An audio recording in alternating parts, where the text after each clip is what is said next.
Mummy जी नाश्ता table पर लगा दिया है, पापा जी की शुगर फ्री गोली भी वहीं रख दी है, मैं अभी निकलती हूँ। अरे बेटा नाश्ता तो तूने बना दिया ठीक है, पर ये क्या हुलिया बना रखा है? फिर से वही जीन्स और ऊपर से ये हेलमेट उठा लिया। मम्मी जी अब प्लीज रोज रोज एक ही बात मत किया कीजिए। मैं साड़ी पहनकर सीढ़ियां नहीं चढ़ सकती, जींस में कंफर्ट रहता है, और हेलमेट तो सेफ्टी के लिए है ना।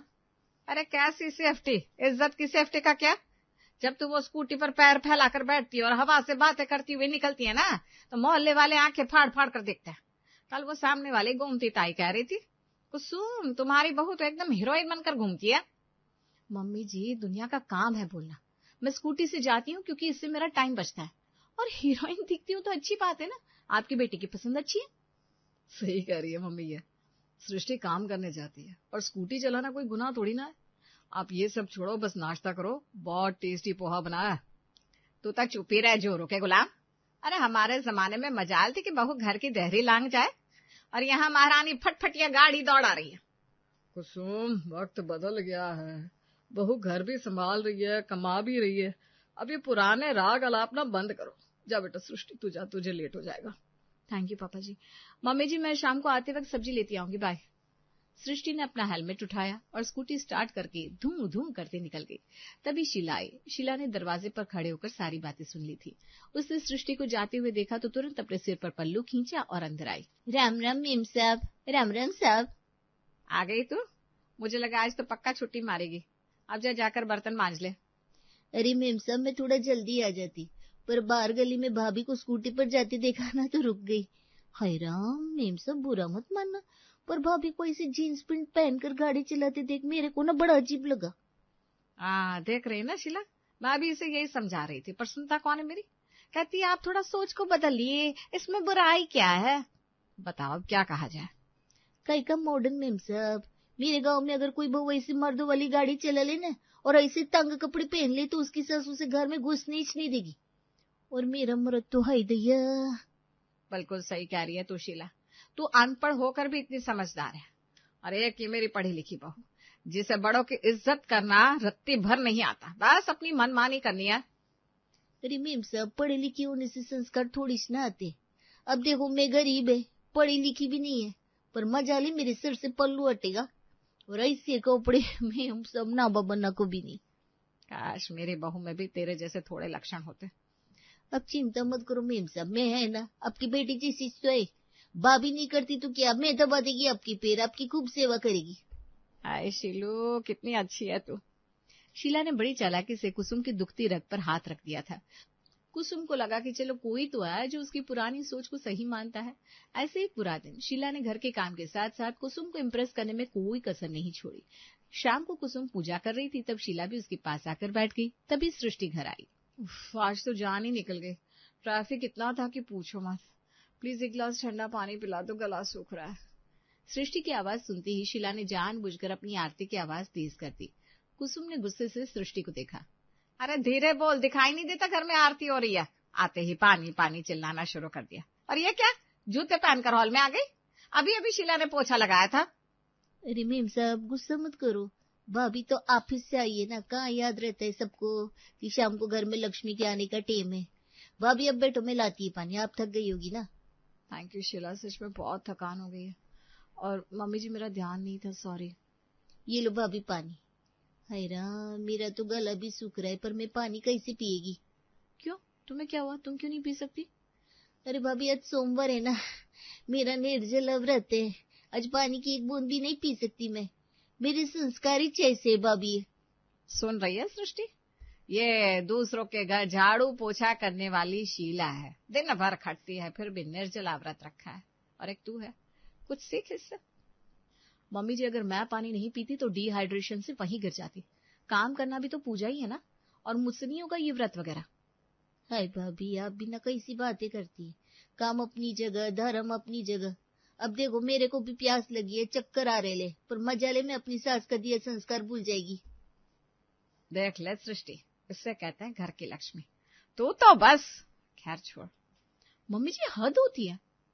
भाभी आपको मेरी बात बुरी लगी तो सॉरी। अच्छा मेम सब में चलती, मेरा मर्द भी घर आ गया होगा, उसको भी रोटी देने की है। मेरे घर में मैं सब करती है ना, वहाँ कोई नौकर नहीं है। हाँ हाँ बेटा, तू घर जा, संभल कर जाना और कल टाइम से आ जाना। पता नहीं ये शीला मम्मी जी को कौन सी पट्टी पढ़ाती रहती है। सृष्टि गुस्से में पैर पटकते हुए अपने कमरे में चली गई और शीला के चेहरे पर एक कुटिल मुस्कान तैर गई। शीला ने झुककर कुसुम के पैर छुए और पल्लू ठीक करती हुई बाहर निकल गई। अगले दिन संडे था। छुट्टी होने की वजह से आज घर में सभी लोग एक साथ नाश्ता कर रहे थे और शीला सबको नाश्ता परोस रही थी। रोहन, जरा वो धनिया की चटनी पास करना। और सुनो ना, शाम को मूवी चले, बहुत दिन हो गए हम बाहर नहीं गए। जैसे ही सृष्टि के मुंह से रोहन निकला, शीला ने अपने दोनों हाथों से गाल पीट लिए। हाय तैया भाभी, आपने अभी क्या बोला? रोहन, आपने भैया का नाम लिया? क्या हुआ शीला, तू ऐसे क्यों चिल्ला रही है? अरे मैम सब अब सुना नहीं, भाभी ने भैया का नाम लेकर बुलाए रोहन। हाय रोहन, मेरे गांव में अगर पत्नी अपने मर्द का नाम लेना तो उसे कुलच्छनी बोलते हैं। कहते हैं पति का नाम लेने से उसकी उम्र घट जाती है। पाप है मैम साहब, घोर पाप है। शीला प्लीज, ये कौन सी सदी की बातें कर रही हो तुम? नाम लेने से उम्र घटती है, ये सब अंधविश्वास है। रोहन मेरा पति है, मैं उसे नाम से नहीं बुलाऊंगी तो क्या बुलाऊंगी? सृष्टि, शीला सही कह रही है। शास्त्रों में लिखा है कि पति परमेश्वर होता है, उसका नाम जुबान पर लाना भी पाप है। मैं आज तक तेरे ससुर जी को नाम से नहीं बुलाती और तू है कि सबके सामने रोहन रोहन चिल्ला रही है। यार थोड़ी तो शर्म कर। मम्मी क्या हो गया आपको? हम दोनों दोस्त की तरह रहते हैं, मुझे कोई प्रॉब्लम नहीं है अगर सृष्टि मेरा नाम लेती है। भैया आपको क्या ही प्रॉब्लम होगी, आप मॉडर्न है ना, पर भाभी को तो सोचना चाहिए। मैं तो अपने मर्द को चिंटू के पापा कहकर बुलाती है, सपने में भी उसका नाम नहीं ले सकती। शीला, तुम अपनी ये थ्योरी अपने पास रखो। इज्जत नाम ना लेने से नहीं बल्कि एक दूसरे को समझने से होती है। तुम अपने पति का नाम नहीं लेती, पर क्या वो तुम्हारी इज्जत करता है? मैंने सुना था पिछले हफ्ते वो तुम्हें मार रहा था। वो तो उसका प्यार है भाभी, मर्द है, कभी हाथ उठा दिए तो क्या हुआ, नाम तो नहीं लेता ना मेरा। बस कर सृष्टि, शीला को देख कैसे पल्लू ओढ़कर खड़ी है और तू जीन्स टी शर्ट पहनकर पति का नाम लेकर शान दिखा रही है। मुझे तो डर है कहीं तेरे इन लक्षणों से मेरे बेटे की उम्र सच में कम ना हो जाए। मम्मी जी, आप एक काम वाली की बातों में आकर अपने बहू बेटे को कोस रही हैं। देख लो मेम साहब, मैं तो बस धर्म की बात की तो भाभी को मिर्ची लग गई। अरे नहीं नहीं शीला, तू मन छोटा मत कर, जिससे जो बोलना है बोलने दे, मुझे पता है ना तू कैसी है। बस करो तुम सब, खाने के टेबल को युद्ध का मैदान बना दिया है। कुसुम, तुम शीला को ज्यादा ही सिर पर चढ़ा रही हो। और शीला तुम अपना काम करो, घर के मामलों में दखल मत दो।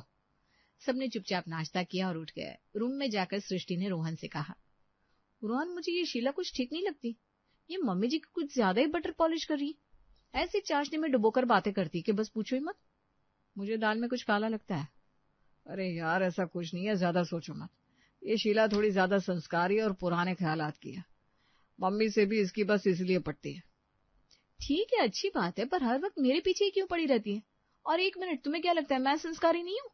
हाँ, थोड़ी मॉडर्न हूँ, पर संस्कार मेरे मम्मी पापा ने भी कूट कूट कर भरे हैं। अरे बाबा, मैं समझता हूँ, पर मम्मी को ये सब कौन समझाया? और फिर मैं और पापा दोनों ही तुम्हें सपोर्ट करते हैं, तो मेरे लिए मम्मी के ताने को थोड़ा बहुत तुम भी एडजस्ट कर लो ना। ठीक है, पर आज तो मूवी लेकर जाना ही पड़ेगा मुझे। अरे क्यों नहीं? अच्छा, एक अच्छी मूवी भी आई है तुम्हारे फेवरेट हीरो की, मैं अब भी टिकट बुक कर देता हूँ, शाम को चलते हैं। हाँ, अब सही है। चलो, अब तुम्हारे मम्मी के तानों को थोड़ा बहुत झेल लूंगी मैं।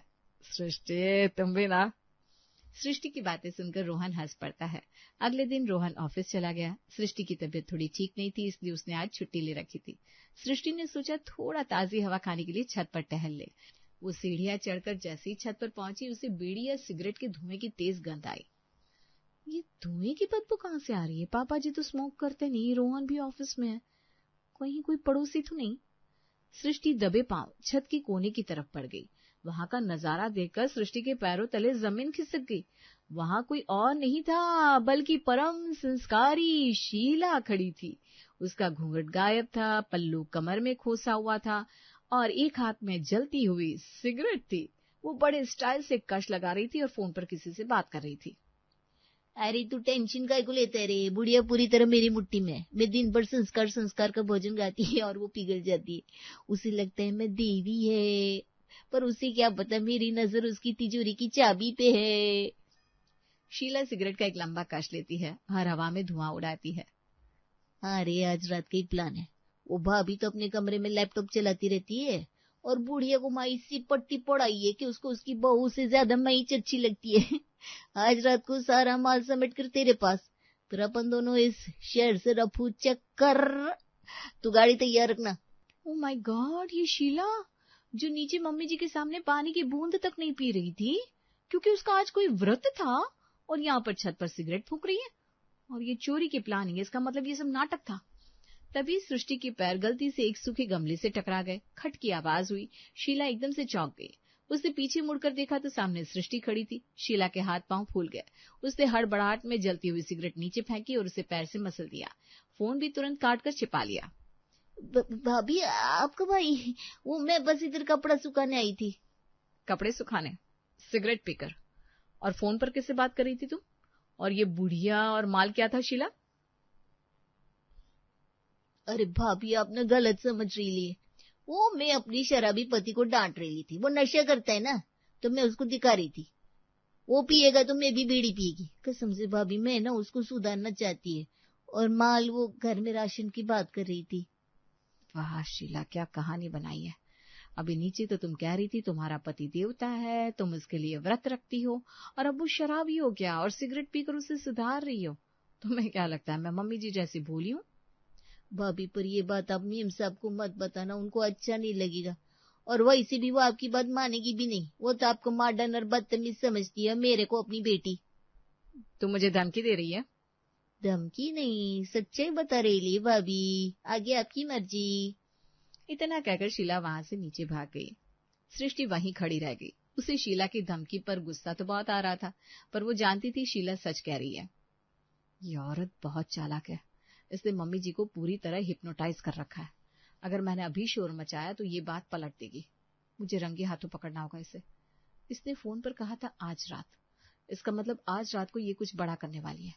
मुझे अलर्ट रहना होगा और प्रूफ इकट्ठे करने होंगे, तभी कोई मेरी बात पर विश्वास करेगा। सृष्टि नीचे आई। उसने देखा कि शीला हॉल में कुसुम के पास बैठकर फिर से पैर दबा रही थी और रोने का नाटक कर रही थी। क्या हुआ शीला, रो क्यों रही है बेटा? कुछ नहीं मेम साहब, वो भाभी छत पर मिल गई थी। बस थोड़ा डांट दिया कि काम ठीक से नहीं करती है। गरीब होना सुनना पड़ता है। सृष्टि, तुझे चैन नहीं है? बेचारी काम करके छत पर सुस्ताने गई होगी, वहां भी पहुंच गई तू। खबरदार जो अभी से कुछ कहा तो। ठीक है मम्मी जी, कुछ नहीं कहूंगी। बेटा शीला, जितना नाटक करना है कर ले। आज रात तेरा आखिरी शो होगा। सृष्टि चुपचाप अपने कमरे में चली गई। रात के 10 बज चुके थे। शीला अपना काम खत्म करके कुसुम के पैर छूकर अपने घर के लिए निकली। लेकिन आज सृष्टि सोने के मूड में नहीं थी। उसने चुपके से खिड़की से शीला को जाते देखा। शीला अपने घर की तरफ जाने के बजाय दूसरी गली में मुड़ गई। सृष्टि ने तुरंत अपनी स्कूटी की चाबी उठाई। अच्छा, तो मैडम अपने घर नहीं कहीं और जा रही है। आज देखती हूँ ये संस्कारी काम वाली इतनी रात को कहाँ जा रही है। हेलमेट नहीं पहनूंगी वरना पहचान लेगी। सृष्टि ने अपनी स्कूटी की हेडलाइट बंद रखी और थोड़ी दूरी बनाकर शीला का पीछा करने लगी। शीला एक सुनसान खंडहर के पास रुकी, जहां एक आदमी बाइक पर बीड़ी पी रहा था। सृष्टि ने स्कूटी एक पेड़ के पीछे रोकी और मोबाइल का कैमरा ऑन करके दबे पांव उनके करीब पहुंच गई। अरे ओ रमेश, तू बाइक स्टार्ट रख रे। वो बूढ़िया पूरी तरह मेरी मुट्ठी में। आज दिन भर इतना पैर दबाया उसका कि वो तो मेरे पर अपनी जान छिड़कती है। तो माल कब निकालना है आज रात? अरे मैंने पीछे वाली खिड़की की कुंडी ढीली छोड़ दी है। रात को 2 बजे घुसेंगे। अलमारी की चाबी बुढ़िया के तकिए के नीचे ही रहती है। वो कुंभकर्ण की नींद सोती है, उसे भनक भी नहीं लगेगी। सारा सोना चांदी समेट कर सुबह की ट्रेन से रफू चक्कर। और वो तेरी हीरोइन बहू, वो स्कूटी वाली? अरे वो अपने कमरे में सोती रहेगी। अगर जागी भी तो बुढ़िया को मैंने ऐसा पट्टी पड़ा है कि वो अपनी बहू को चोर मानेगी, मेरे को नहीं।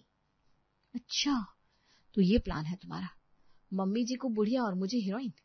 आज रात चोरी नहीं तुम्हारी विदाई होगी शीला, और वो भी पुलिस की जीप में। सृष्टि ने पूरा वीडियो रिकॉर्ड किया और बिना आवाज किए वहां से निकल गई। घर पहुंचकर उसने घर वालों को जगाया और वीडियो दिखाया। वीडियो देखकर सब सन्न रह गए। उन्होंने पुलिस को इन्फॉर्म किया और शीला का इंतजार करने लगे। रात के 2 बजे खिड़की में आवाज हुई। सबने जाकर देखा तो वहां शीला थी। आ गई मेरी बेटी शीला, इतनी रात को अचानक, वो भी खिड़की से। कुसुम और बाकी सबको ऐसे देखकर शीला का चेहरा पीला पड़ गया। उसने घबराते हुए कहा, वो मेम सब वो खिड़की की कुंडी खुली रह गई थी ना, तो बस मैं वो बंद करने को आई थी। मैं इस घर को अपना समझती है ना। अच्छा, जरा अंदर तो आ। अब शीला घर के अंदर आ गई। मम्मी जी को पता चल चुका है कि तुम असल में एक शातिर चोर हो और हमें लूटने आई हो। हाय दया भाभी, आप मुझ गरीब पर इतना बड़ा इल्जाम लगा रही है। मैं सब देखिए ना, मैंने क्या बिगाड़ा। अब क्यों इस घर की सेवा करती है? क्या गरीबी मेरा गुनाह है? बस करो शीला, ये मगरमच्छ के आंसू अब नहीं चलेंगे। सृष्टि, चलाओ तो वो वीडियो। सृष्टि ने टीवी ऑन किया और मोबाइल कनेक्ट कर दिया। स्क्रीन पर शीला सिगरेट पीते हुए रमेश से बातें कर रही थी। उसकी आवाज पूरे हॉल में गूंज उठी। बुढ़िया तो मेरी मुट्ठी में है, आज रात माल लेकर रफू चक्कर। वीडियो खत्म होते ही शीला के तोते उड़ गए। शीला, तूने मुझे बुढ़िया कहा? मैं तुझे इतनी संस्कारी और भली समझती थी और तू मुझे लूटने का प्लान बना रही थी। मैम सब गलती हो गई, वो मैं मजाक कर रही थी। मेरा ऐसा कोई इरादा नहीं था, भाभी ने मेरे को फंसाया, ये वीडियो झूठा है। झूठ बोलना बंद करो शीला। और हाँ, जिस स्कूटी को तुम और मम्मी जी कोसते थे ना कि बहू हवा में उड़ती है, उसी स्कूटी से मैंने कल रात तुम्हारा पीछा किया था। अगर मेरे पास वो स्कूटी ना होती और मैं इतनी तेज ना होती तो शायद आज हमारा घर लूट चुका होता। तभी पुलिस इंस्पेक्टर अंदर आए। रोहन ने पहले ही उन्हें बुला लिया था। चलिए मैडम, बहुत नाटक हो गया। रमेश को हमने बाहर ही दबोच लिया है, अब आपकी बारी। मेम साहब बस चलो, साहब माफ कर दो। पुलिस शीला को ले गई। कुसुम सोफे पर धम से बैठ गई। उसकी आंखों से आंसू बह निकले, दुख के नहीं बल्कि पछतावे के। मुझे माफ कर दे सृष्टि बेटा, मैं कितनी अंधी हो गई थी। मुझे लगा जींस पहनने वाली और स्कूटी चलाने वाली बहुएं घर तोड़ती है, पर आज तूने साबित कर दिया कि संस्कार कपड़ों में नहीं इंसान की नीयत में होते हैं। मैंने तुझे कितना बुरा भला कहा। मम्मी जी प्लीज माफी मत मांगिए। आप बस इतना समझ लीजिए कि वक्त बदल गया है। हम बहुएं बाहर काम करती हैं, जींस पहनती हैं, स्कूटी चलाती हैं, पर इसका मतलब ये नहीं कि हम घर की फिक्र नहीं करते। हमें बस आपका थोड़ा सा भरोसा चाहिए। मम्मी, ये शीला तो बस तुम्हारे इसी डर का फायदा उठा रही थी। अच्छा हुआ सृष्टि ने वक्त रहते सब संभाल लिया। देख लो, आज तुम्हारी मॉडर्न बहू ने ही घर बचाया है। कुसुम, बहू और बेटी दोनों फर्ज सृष्टि ने निभाए हैं। वो व्रत नहीं करती पर कर्म करना जानती है, अपने घर की रक्षा भी करती है। हाँ, आज मेरी आंखें खुल गई। सृष्टि, आज से तुझे जो पहनना है पहन, जैसे जाना है जा। मेरे लिए तो तू ही मेरी असली लक्ष्मी है। और हाँ, आज चाय मैं बनाऊंगी। तू थक गई होगी ना रात भर जाकर। अरे नहीं मम्मी जी, चाय मैं बना लूंगी। मुझे भी ऑफिस भी जाना है, बहुत काम पेंडिंग है। तो जा बेटा, तैयार हो जा। और सुन, हेलमेट जरूर लगाना, सेफ्टी पहले। और वो स्कूटी ना जरा धीरे चलाया कर, मुझे डर लगता है। ठीक है मम्मी जी, प्रॉमिस। सृष्टि ने दीनानाथ और कुसुम के पैर छुए और अपना बैग उठाया। आज जब उसने जींस पहनकर हेलमेट लगाया तो कुसुम ने मुंह नहीं बनाया, बल्कि हाथ हिलाकर उसे विदा किया। घर का माहौल अब बदल चुका था। कामवाली का संस्कारी ढोंग खत्म हो गया था और सास बहू के बीच एक नई और सच्ची समझदारी की शुरुआत हो गई थी।